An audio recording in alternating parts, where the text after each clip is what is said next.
Bagamat bumababa na, lubog pa rin sa baha ang ilang bahagi ng Cavite. Problema rin ang supply ng tubig at pagkain. Kaya naman ang ilang mga residente sumusuong sa panganib, makahanap lang ng mapagkakakitaan. Live mula sa Rosario sa Cavite, may report si Trisha Zafra. Trisha?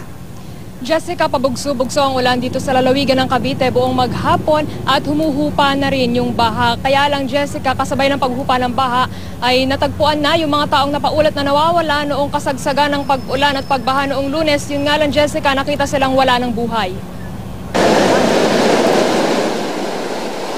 Hindi alintana ng mga lalaking ito ang patuloy na pagragasa ng tubig mula sa nawasak na antigong Tres Cruces Dam sa Tansa, Cavite.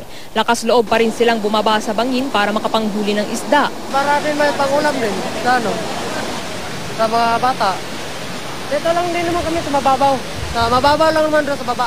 Gayunman, hindi pa rin nawawala ang panganib. Dalawa ang kumpirmadong nasawi dahil sa nasirang bahagi ng dam. Kabilang na riyan ang 9 na taong gulang na si Juros Carl Miage. Bumulusok kasi ang tubig sa bahay nila na nasa baba lang ng dam. Ang ilan naman niyang kaanak nagtamo ng mga sugat. Sa lakas ng tubig, wala naman kami magawa. Hindi ko kagad na iligtas sa pangyayari. Maging ang youth scooper na si Kenneth Armona na nagpadala ng video ng nasirang dam na matayan ng tsuhin. Nung nakita namin ito nung umaga, buhay pa siya, nagapang. Wala naman kami magawang tulong. Dahil di naman kami makadaan doon sa tulay. Nakita niyo naman yung tulay, puno ng tubig yun nung oras na yun. Ang rumaragas ang tubig mula sa dam diretso naman sa barangay Timalan, Balsahan sa Naik. Nananatiling mataas ang tubig sa ilog pero bahagya nang bumaba ang tubig sa kalsada. Sa Bacoor, puno ng hinagpis ang isang babae matapos matagpo ang patay ang kanyang asawang 2 araw na niyang hinahanap. Inuna niya po kaming iligas kasi medyo mataas na yung tubig. Inuna niya po kami ng mga anak niya. Tapos bumalik po siya para tulungan yung papa ko na magangat ng gamit. Saglit lang po nawala. Ang papa ko, hindi na po siya nakita nung bumalik. Pila-pila pa rin ang mga humihingi ng relief goods. Sa dami ng mga nangangailangan ng tulong, marami ang nag-unahan para makakuha ng makakain. Hindi pwede yan. Dahil ngayon ko nagtasubo, itong naroon ngayon, marami rin ibang hindi rin nabigyan ng distab. Marami. Disaster ang Salcedo. Sa ngayon, ang kailangan namin ay pagkain at kung meron mga used clothes, kumot, mga canned goods na may papadala ho dito sa amin. Napakalaking bagay ho yan. Sa gitna nito, pilit na unti-unting bumabangon ng mga residente. Karamihan, halos walang naisalbang gamit. Sana maganda na kung makahingi kami ng tulong. Yun lang ang hinihiling namin, tulong lang para makarecover ang bahay namin. Sinimulan na rin ang pagtatanggal ng makapal na putik at basura sa mga kalsada. Balik operasyon naman ang ilang establishmento, pero pahirapan pa rin ang supply ng pagkain at tubig. Yung mga deep well namin hindi po pwede dahil karamihan dito yung poso kung tawagin ang ginagamit. Pagka ginagamit namin, ang lumalabas na tubig parang kulay malabo, parang tubig baha.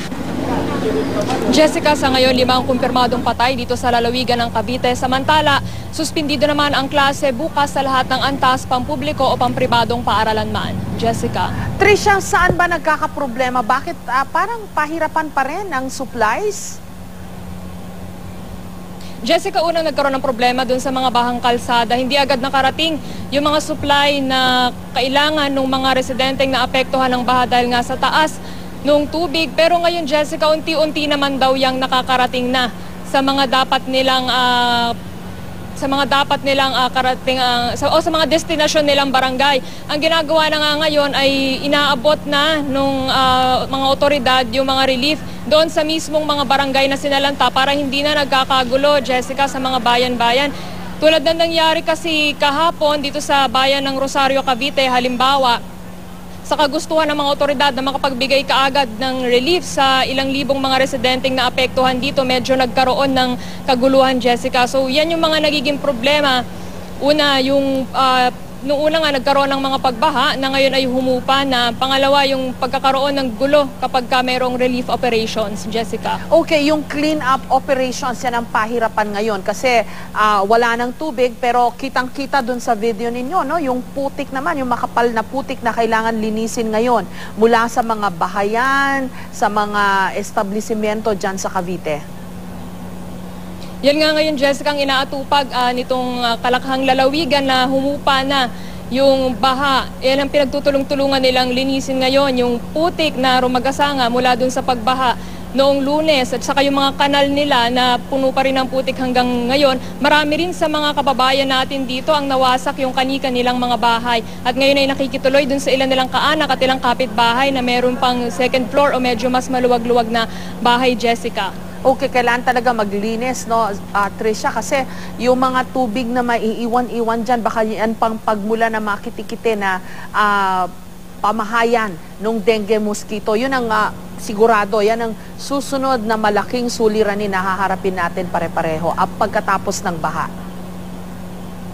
Tama ka dyan, Jessica. Yan nga rin yung isang pinag-iingatan ng mga residente rito, yung pagkalat ng sakit pagkatapos itong baha. Bukod dyan sa mga maiiwang tubig, Jessica, kapag hindi nila nalinis, pinangangambahan din nila, syempre, yung pagkakaroon ng leptospirosis dahil marami sa kanila lumusong sa baha. Bagamat sa mga oras na ito, Jessica, wala pang opisyal naman na bilang ng mga pasyente na may ganyang sakit. Bukod dyan sa evacuation center, Jessica, kahapon, meron tayong ilang mga batang nakitang nilalagnat, inuubo o kaya sinisipon. Ang ilang matanda naman ay dinadaing yung pananakit ng kanilang mga kasukasuan dahil naman sa rayuma. At yan nga, Jessica, yung mga bagay na pinag-iingatan ngayon o pinangangambahan din ng mga otoridad dito. Kaya kanina narinig natin na nanawagan yung alkalde nitong bayan ng Noveleta, halimbawa na isa sa mga matinding na pinsala nung pagbaha na bukod sa mga relief na pagkain at yung damit, kailangan din nila ng gamot.